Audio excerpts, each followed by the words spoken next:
We've heard from the politicians on all of today's top stories. Now it's your turn. We're live and we're ready to hear from you. This is Raw Politics, your call.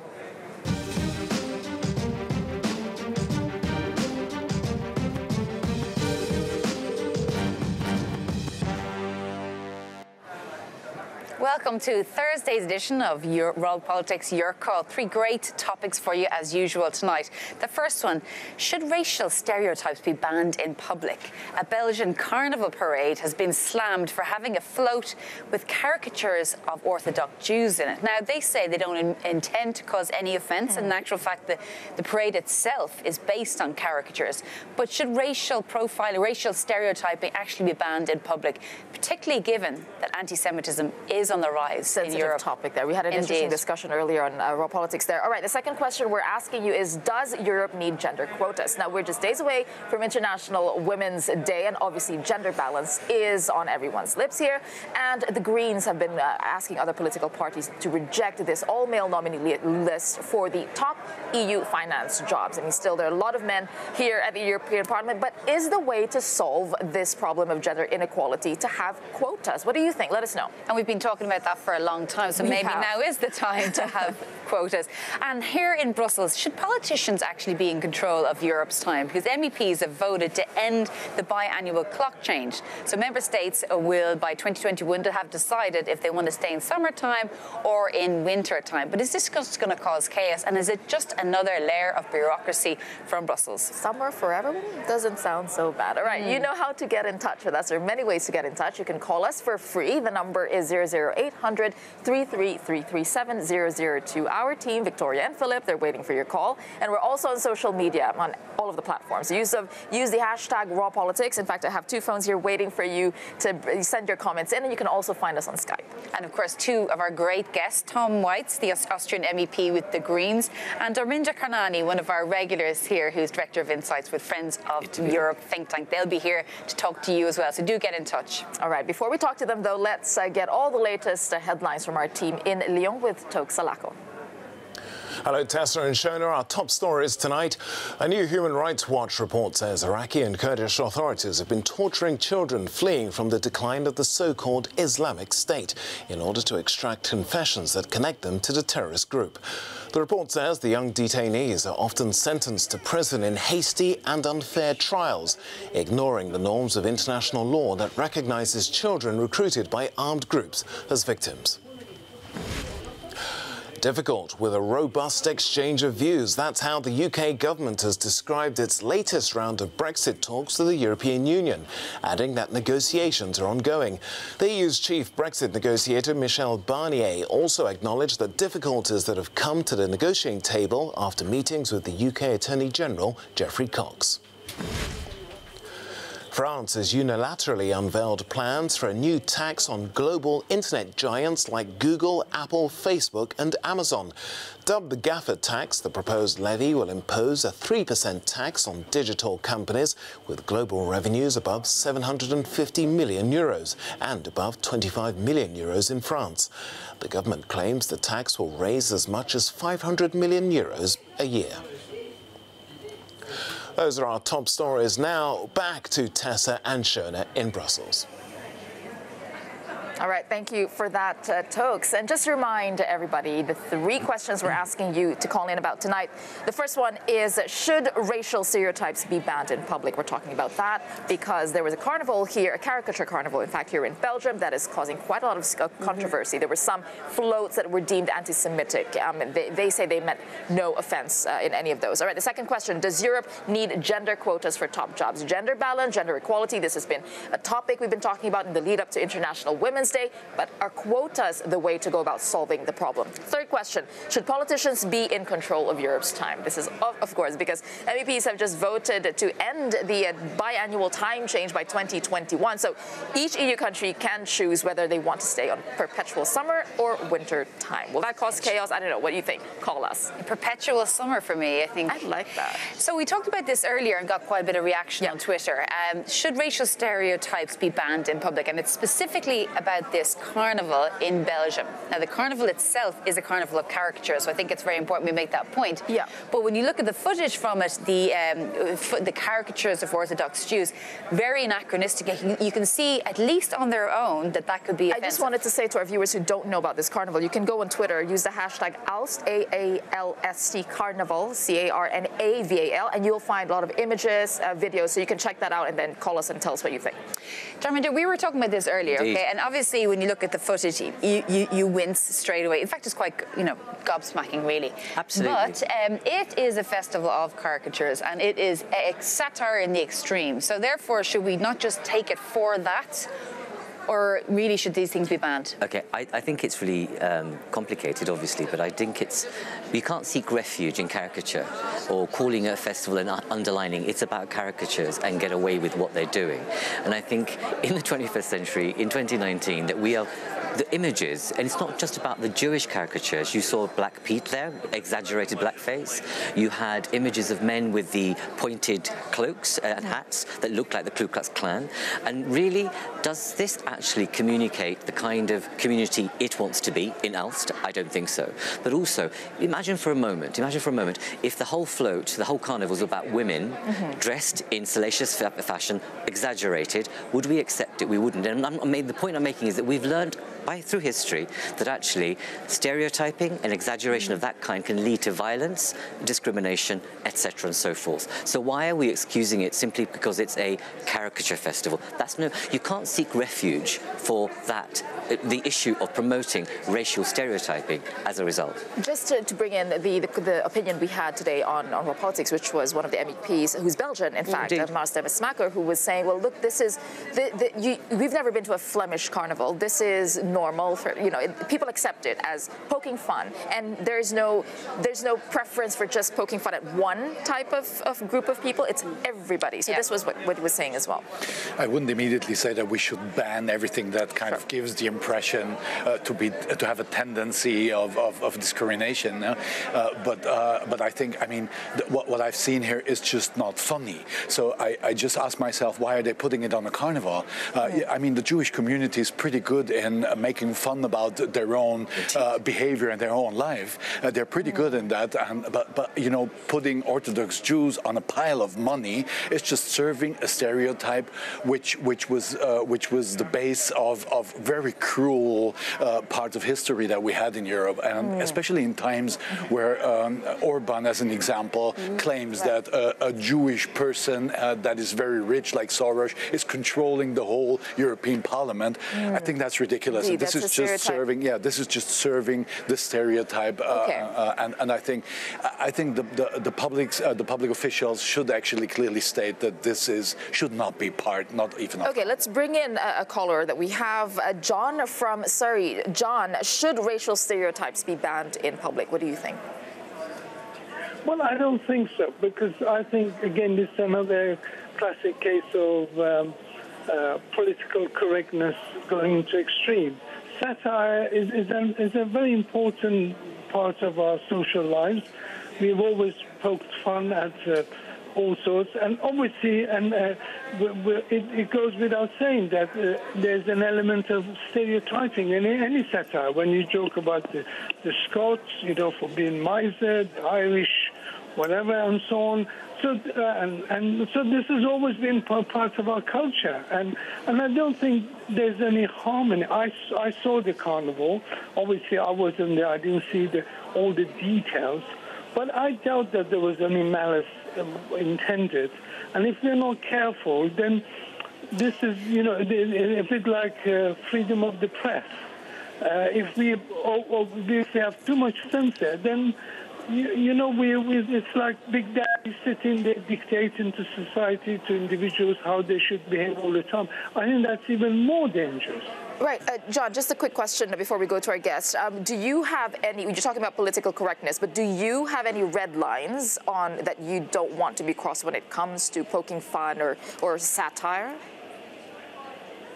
I think it depends on primarily depends on the intentions of the people doing it. This is obviously a carnival. They have it every year. I doubt that any of the people involved had any intentions of anti-Semitic intentions there. John, can I ask you, do you feel that there can be a relationship between the imagery that you see and the impact it has on a wider society? Let's imagine children. Let's imagine people with racial motivation. Let's imagine just a wider community. Now, motivation and intention obviously sometimes doesn't really matter. This is a public display. This is a public place at a public carnival. Do you think there's a link sometimes between stereotyping and the impact of violence and discrimination in our society? Well, to be honest, I can't answer that. You know, I don't know enough. I haven't done any research. Obviously, one always hears about the impact of television, cinema on behavior of people in society. For instance, I recently heard an expert saying that there's probably a link between violence in the States because of there's so much violence on the screen in the States. So there could be an element of that. But I think we ought to be careful not to demonize every event. I mean, this is obviously a carnival, so they have to poke fun.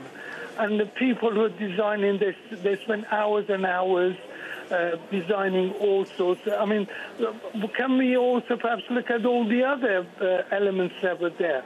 For instance, sorry, can I just say, for instance, we often see nowadays all balloons and so on about Trump, wherever he goes and wherever there's an event, some sort of international event. So do we say that we should stop these these blown-up balloons of Trump because there's the danger that people want to assassinate Trump and that sort of thing? Tom, I suppose one of the main points that John was talking to there was intent. Now, is that something you can hide behind by being offensive? Oh, I didn't mean it. It's your fault, or you're too sensitive to take offense. Also, the response of the town was that intention was not to offend. They said that. I think intention plays a role. I wouldn't underestimate it. But still, I mean, on these stereotypes, you can make jokes about Austrians running around in traditional clothes or something that has some truth in it. Yeah, you can make jokes about Scots in skirts. Yeah, there's some truth in it. But that stereotype that Orthodox Jews sit on piles of money, this is just a creation of a Nazi regime at the end of the day. Well, what about the fact that if you offend everybody, then everybody has their racial stereotype. He mentioned Catholic their Irish people, blackface, Ku Klux Klan. That maybe what we're doing is poking fun at people who engage in racial stereotyping rather than the stereotypes themselves, or is that just too complicated? I can follow it up to a certain point, but up to a point where I just think it's not funny anymore. Yeah? It's about carnival, it's about making fun, and that's just not funny. Yeah? It's reminding me on the darkest times that we had in Europe, and I think that just goes over a red line. This is a red line for me. Yeah? Can I just add that? Yes. I don't think intention or motivation matter, right? And to say that we offend everyone, therefore it's okay, is also not acceptable. We live in a society and lived through times where we know discrimination takes place. We've seen the relationship between stereotyping and violence on women. We've seen the relationship between stereotyping, the violence on men and black men and black women. We've seen the impact of stereotyping on the discrimination meted out against women in terms of sexual harassment, etc. Those are things that we've lived through. We've researched them, we know that, and that's why regulation has been created. And here we're having a conversation saying, actually, it's okay to have a blown-up caricature of a Jew sitting on a bag of money, having figures walking around in Ku Klux Klan, paraphernalia, and having Black Pete exaggerated with exaggerated black features. It's anachronistic, as you said earlier. It's out of touch, and this is a community festival. Right. Let's not forget that it's a community festival. What is it saying about the motivations of those people to actually even create those type of images and say, actually, what is it saying about you and how you hold your own community? Sure, and I wonder where culture plays in here. All right, I want to bring another caller, and thank you, John from Surrey, for calling earlier. And I'd like to bring in Seamus, who is in the Netherlands. Seamus, what do you think? Should racial stereotypes be banned in public? Yeah, I'm absolute agreement, especially with the Austrian gentleman who has outlined a very important point that, there's been a red line crossed here. There needs to be a serious look across Europe about these circumstances, which regard people being identified because of their gender, their colour, whatever. So really and truly, I'm in total agreement with a ban immediately.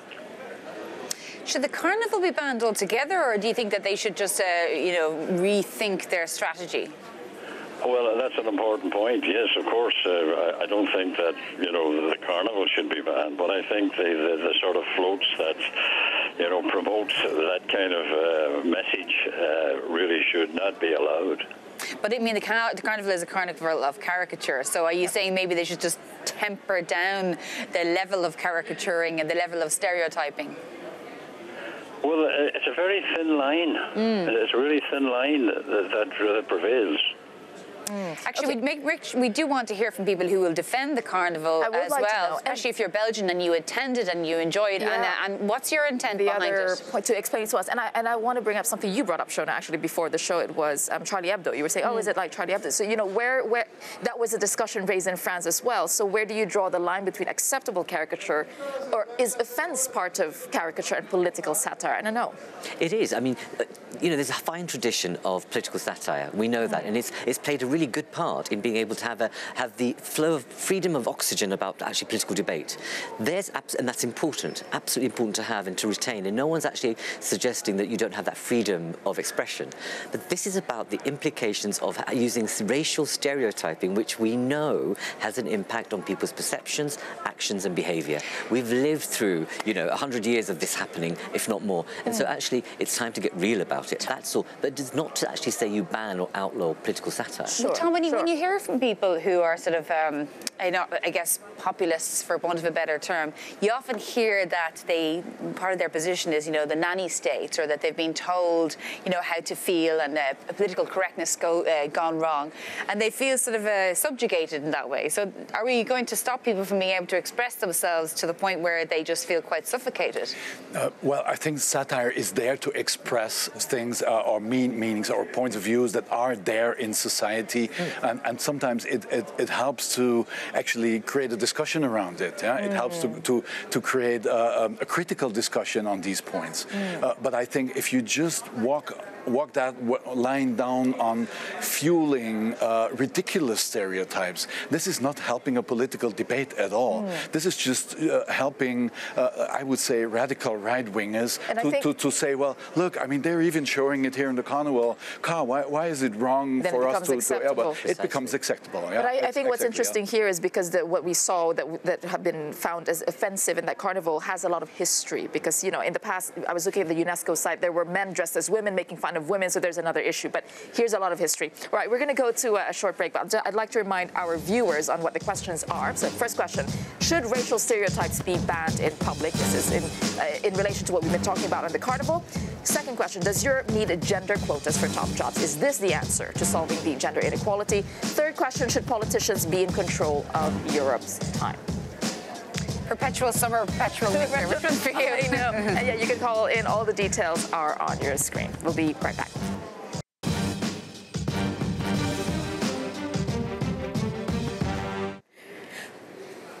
Welcome back to Raw Politics, Your Call. Just a reminder, viewers, we are asking you 3 questions tonight. The first question is, should racial stereotypes be banned in public? This is in relation to the outcry that's caused by this Belgian carnival here, where there were caricatures, this huge political caricatures, racial caricatures, and it has been slammed as anti-Semitic. Second question we're asking, does Europe need gender quotas for top jobs? Is this a solution to gender inequality? Third question, should politicians be in control of Europe's time? This is in relation to the time change. 2021, EU nations have to choose whether they're in perpetual summer or winter time. So do call. All the information's on your screen. So, of course, that festival we're talking about, a festival of caricatures, first of all. So it's not just Jewish people who are caricatured in such an offensive way. It's very many other people. The mayor of the local town said there's no intention to cause offence. And the carnival itself is UNESCO protected. So, there's longevity and history there. It is. And heritage, even. Just to give context to that, it is listed under the intangible cultural heritage of humanity. And we had an MEP earlier on the Raw Politics show who was saying that this is a part of culture. Like if you go to Flemish carnival, this is for them. It's not shocking. So there's that. And UNESCO did send us a reply. We got in touch with them, and they said UNESCO condemns racist and anti-Semitic representations at the carnival. This is not in the spirit of, it goes against the values of respect and dignity embodied by UNESCO. So they did come out with a statement on this specific one. I guess UNESCO would have to maybe go back and review whether or not those things remain protected. That is the question. Should UNESCO do that? Should they reassess? Absolutely. I mean, on the one hand... Not just UNESCO, everybody. No, but you know, this thing about seeking refuge in tradition and culture as being the basis for actually leaving things as they are.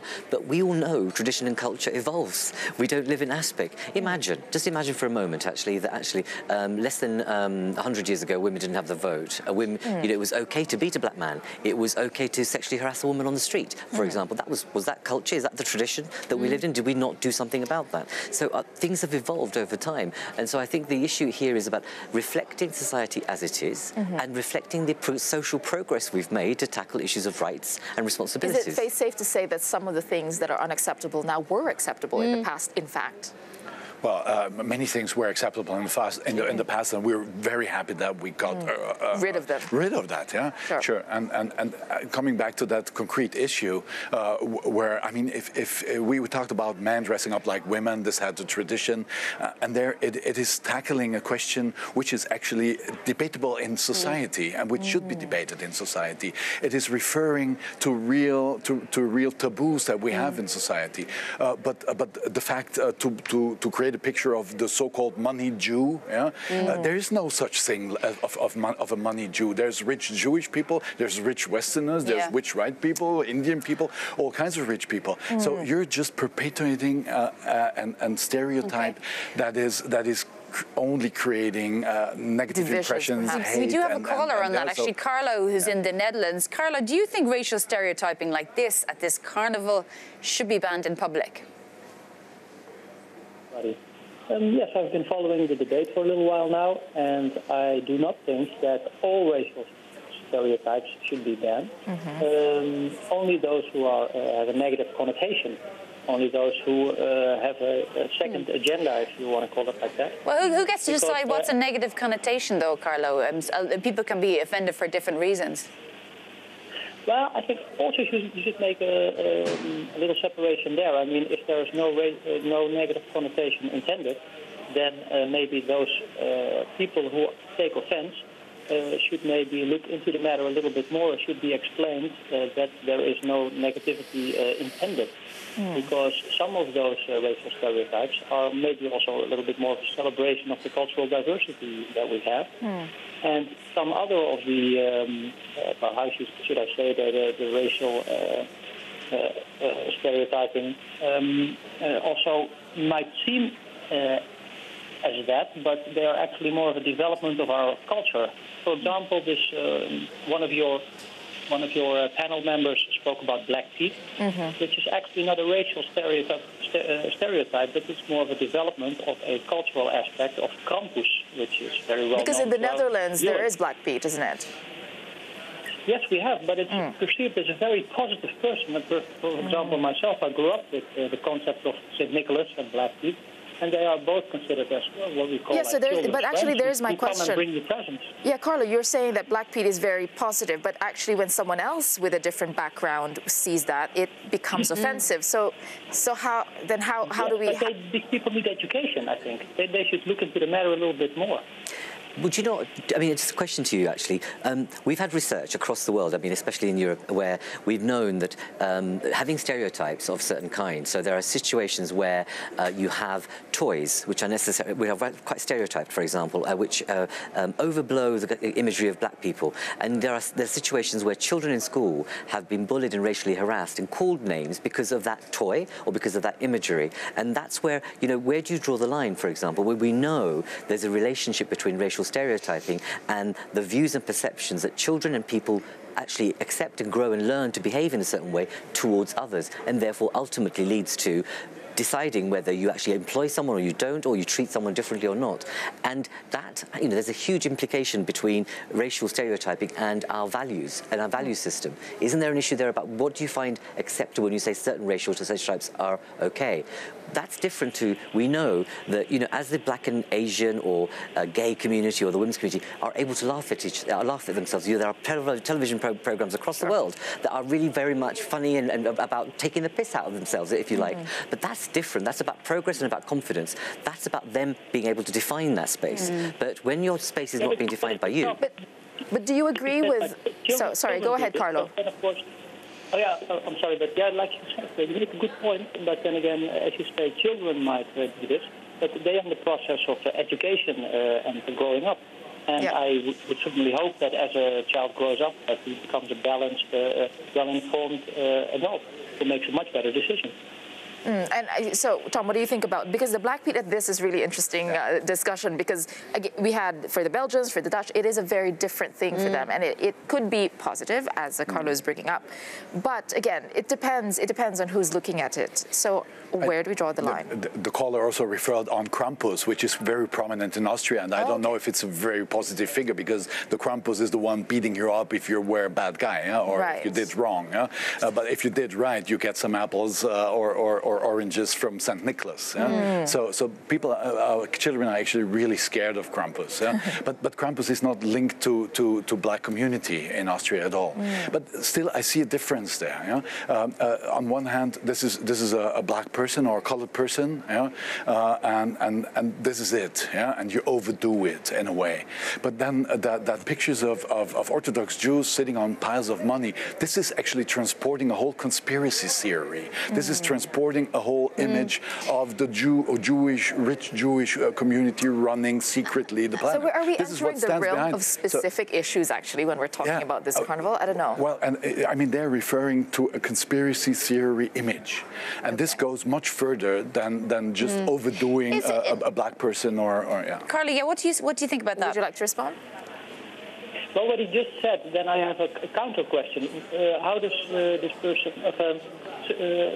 how do you feel about the fact if people only dress up as let's say, an Orthodox Jew, without the bag of money, of course, but let's say with the black hat and the hair, the curls that they often wear, the Orthodox Jews? How do you feel about that? I would still be careful. Is that offensive? I find it offensive. If you ask the community that's being actually reflected, they will be offended. And you have to ask yourself the question: why do it? What's the motivation? What's the need to be able to do that? How does that bring a community? What are you celebrating? Are you actually celebrating satire? But the choices you make of the figures that you choose to satire has an important element about what you're thinking and what you're saying about community. And actually, when you choose to say, actually, we won't put up the big balloons, but actually we'll dress up or we'll black up as a black person, that's not offensive. I'd say it is. And many people in the black community would find so equally. And we've moved through this debate in the past 50 years. Don't forget, it was only less than 50 years ago in the UK and elsewhere that you could not walk into a cafe, a restaurant or a cinema if you were black or Asian. Right. Okay, thanks very much for that, Carlo from the Netherlands. And we're just going to leave you with one comment before we go to a break. This is Mark Botte saying people today are too sensitive as well. They cannot have a decent civil discourse based on facts. Too many are quick to cast aspersions, so the topic gets lost in conversation. I think we're actually drawing at the conversation pretty well here. That's one opinion. So do get in touch with us. All the information is on your screen. And just to remind you before we go, should racial stereotypes be banned in public? Question number 1, does Europe need gender quotas for top jobs? Should politicians be in control of Europe's time? All right, we'll be right back.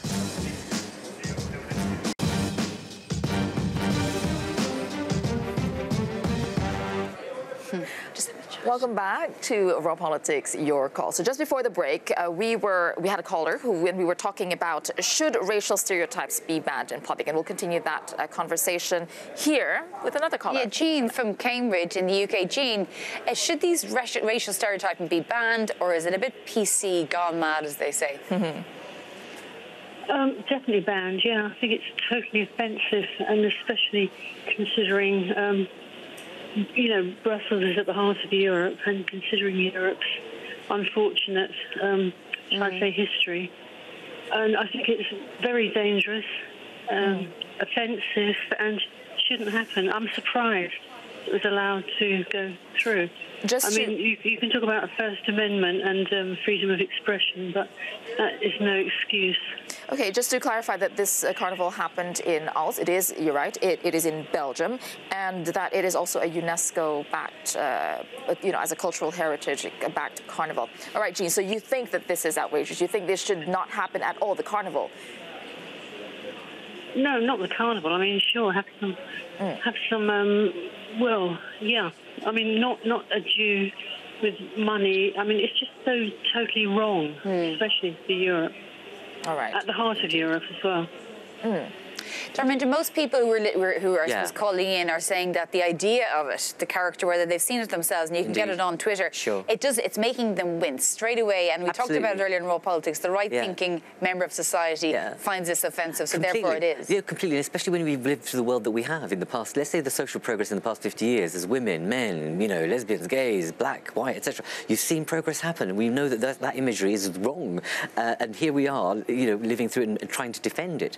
There's no absolute freedom of expression. Let's not forget that, because if there was, then we would not be living in the times that we are. That's why we have the European project, because of the values that we will never do what happened in 1930s, for example. But it would be really interesting to hear from callers. It would, those of you out there who are reflected in this imagery, whether you're a Jewish, black woman, it would be really good to hear from you and tell us what you think about this actual carnival and whether you think it's offensive to you or not, because it would be really good to have that point of view from callers also. And Jean, of course, we're sort of focusing on the caricature of the Orthodox Jewish person on a pile of money, but there are many people within this parade. Do you think that all of it is offensive? The idea that you'd have some imaging of a black person or the Ku Klux Klan or a Muslim person, for example? Well, why do people even have to go there? There's enough culture about, isn't there, surely, Precisely. that you don't have to be totally offensive. If I was Jewish, which I'm not, I'd be so upset and I'd be, amazed that it's allowed to happen. In England, of course, we have race relations laws. Indeed. And that wouldn't happen. Precisely.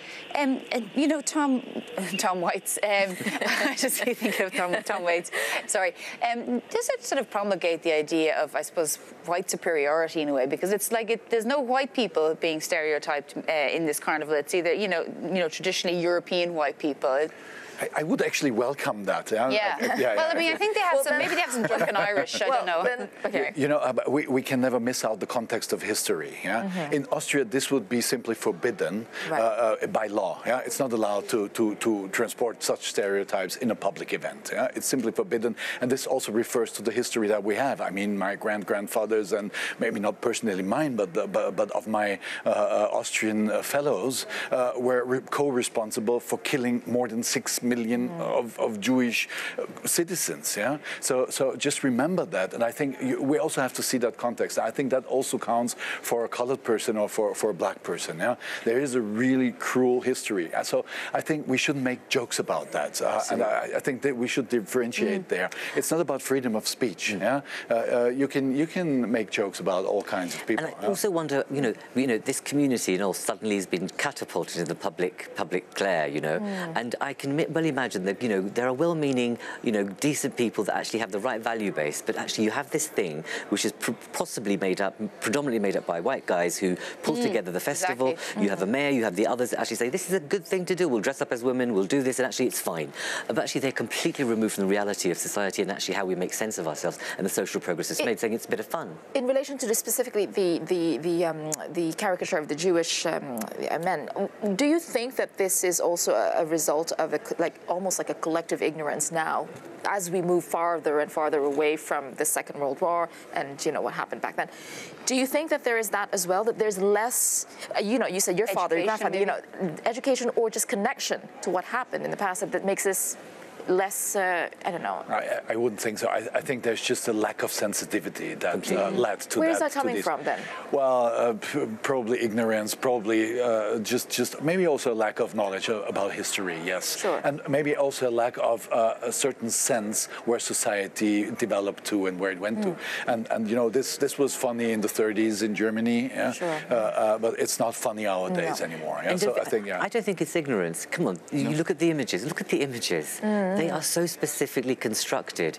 These people must have known. You must have known what they're doing. And actually saying, that we won't get into the public domain here. It will just, as it does every year, kind of quietly passes, and suddenly people have spotted it. There is an issue here that, despite intention, there was, because you would not have created the types of caricatures that you did on those floats that clearly demonstrate racial stereotyping. Right. And I think, in the public context, we live in a public discourse right now where 3 weeks ago, you had the swastika painted on the crematoriums in Paris. You have a really interesting but also sad narrative from the east of Europe, from strongmen leaders who are castigating people who are gay, who are black, so who are this migrants. Happening at the time that we're in now makes it even more sensitive. We're living in that public context, and actually we ought to be careful about how we deal with this situation. Sure, right. I mean, that was a conscious provocation, that's clear. Provocation, that's another way of putting it. All right, we will go to a short break, but before that, let me remind you. So we're asking you, should racial stereotypes be banned in public?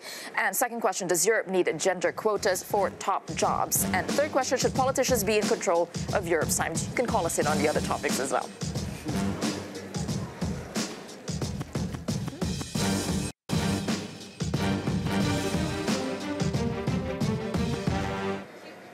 All right, welcome back to Raw Politics, Your Call. Now, a lot of you have been getting in touch and calling us on our first question, should racial stereotypes be banned in public because of the carnival here in Aalst, Belgium? But now we want to talk about our second topic. Well, Darmendra really wants to talk about it. And the second question is, does Europe need gender quotas for top jobs to solve the problem of gender inequality that still persists, especially even here in the European Parliament? I think 37% only are women MEPs. So, yeah, Darmendra, quotas, are you for it? I don't believe that we should reserve certain groupings of jobs just for certain communities, but I do believe that we should have targets. This grouping of institutions serve a population that 50% is women, but it's not reflected in the senior jobs, in the top jobs, and across the union. And also, I think it's really high time that, don't forget, over 100 years ago, women didn't have a vote. Women had to come together to actually cry out for a vote, and then we've seen the development since then. Yeah. We do need to make sure that we have regulations in place and target setting in place, so this institution reflects the society it serves. But I just wonder if it's a forcing. I'll put this to Tom, because the Greens have asked you're from the Greens, asked other political parties to reject this all-male nominee for the top finance jobs in the EU. And I'll just let you know the numbers. There are only 3 women out of 42 in the top finance jobs, right? So is that the way to go? It almost feels like you're imposing, and then don't you think women might feel like, oh, and so now I'm the token woman? No, well, I'm sure there's competent women around that will be capable to do that job just as good as the male candidates that we've seen here. And it's really poor that it doesn't go by itself that we also look into female candidates and propose female candidates more than it's done up to now. And it's actually a poor sign for our society that we even need quotas or could need quotas to empower actually or enable our system to really pick up competent women into these positions. And I think it's really important that you've set this out, because actually it's unacceptable that in this day and age that you've got a lineup of all male, all white candidates for a senior job in a financial institution. Think about it. We know, neuroscience has told us, women can make better decisions, especially if there's more of them in decision making. Some people would say that there's more men in finance in the industry. That's what some people would say. Precisely, and that's why I think for a top job like this, you really need to be thinking about getting more women into finance and into senior positions, and they are there. They're absolutely available. But this process is completely not transparent. It doesn't work in a way that actually inspires confidence in the institution, but actually, how can you have an all-male, all-white lineup? Well, very quickly, because we don't have much time. Go ahead. Well, there's another level. I mean, I can't interfere into companies easily, but we're here representing European population, and we should also have a representation. I'm actually curious if other political parties will go the way that the Greens went. All right, we have time for our last word. Let's go to our last word on tonight's Your Call.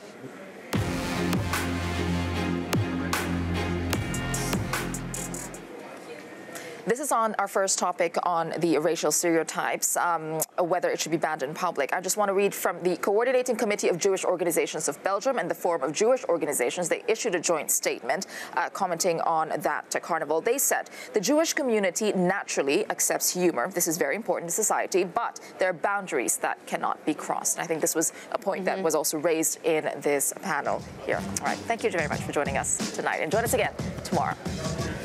Or the week after next.